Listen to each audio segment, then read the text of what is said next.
Hey, I'm Allie with some dating advice for you today. I have several topics I want to cover, but in this short vlog, I want to talk about breaking it off. So, we're in a bit of a Taylor Swift dating world where there's tons and tons of options, and if you're single and 30-ish something, you're probably going on a lot of dates and meeting a lot of people. And that's okay, that's great. The more dates you go on, the more chances you have to find somebody that has a real connection with you. Nothing wrong with that at all. But things can sometimes get awkward when you're breaking it off. So here's what I want to talk about. One, it's okay not to stay.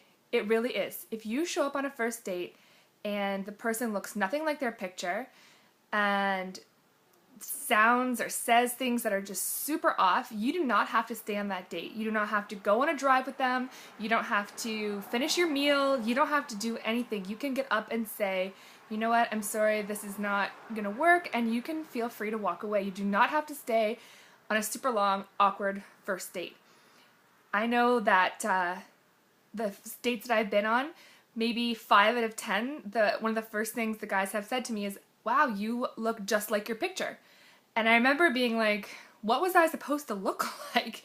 And I caught on that there's obviously a lot of girls going out on dates with very, very doctored pictures. And the guys do it too. Sometimes the guy says he's 40, but in his picture he looks like he's 18. And I'm like, dude, what is this? And then there'll be another picture where he's got bald hair and a picture where he's got long hair. So, and there's nothing wrong with bald or long hair, except, it's a lack of honesty. So if I'm expecting you to be a long-haired dude and you come completely bald, that's lie one, and I'm out. And if you had just been honest about the bald hair, wouldn't have been a big deal. Same thing goes for girls. If you are 50 pounds heavier than your picture, that guy has every right to walk away, and it's not because you're not beautiful, and it's not because your weight might be an issue, but you've just lied for the first time, and it's only date one. So, if you've gained more than 5 to 10 pounds, or you've lost more than, 4 inches of hair, you need to be honest about that. And if you're on a date with someone who has doctored pictures or lied about their age or their weight or whatever it is, you don't have to stay on that date. Walk. The other thing I wanted to say was, when you do end it, I think it's fair to give a reason. You know what? You don't have to go on a second date with anybody. You don't need to feel pressure to talk to anybody ever again.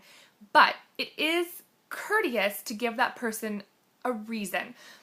Or at least, at the very, very least, say, you know what, this isn't working for me. It was very nice to meet you, but I'm not interested in a second date. Nothing wrong with that either. And it just gives that person a final thing, So it's not like, I've sent her a text and she's not texting me back and it's been 4 days, or vice versa. Sometimes guys go silent, and in my opinion, that means you're either A, married, B, not interested, or C, a complete train wreck. And none of those things are attractive. So don't message me in 3 days saying, oh, hey, how's it going? I've been busy. Like, no.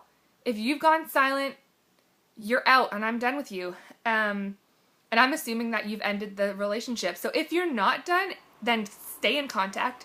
Even 1 or 2 texts a day is plenty. And if you are done, just say, you know what, not interested. And I'll say, totally cool.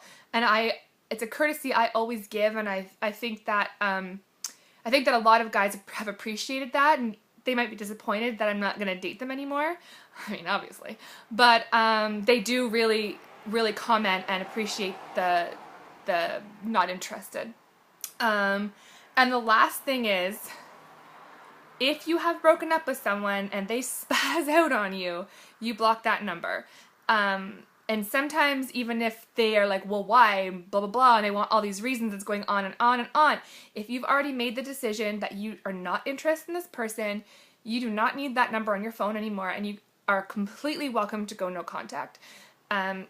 Typically, it's also a huge red flag if somebody jumps all over you for not wanting to date them.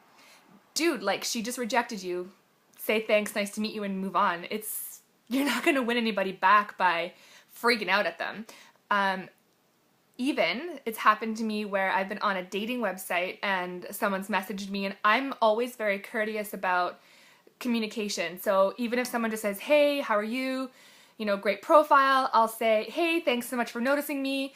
I read your profile as well and I'm not interested, but I really appreciate the note. And then that's it for me. I've given you a reason. I've said, no, I'm not interested, and I don't want to hear from you again. And I have gone onto my Facebook an hour later, and they have found me on Facebook and sent me messages. This has happened 2 times, where they have said things like, haha, I can still find you, and like, that's super creepy. And, you know, you don't respond to those things. You just go no contact, and that's the end of it. You don't need that in your life.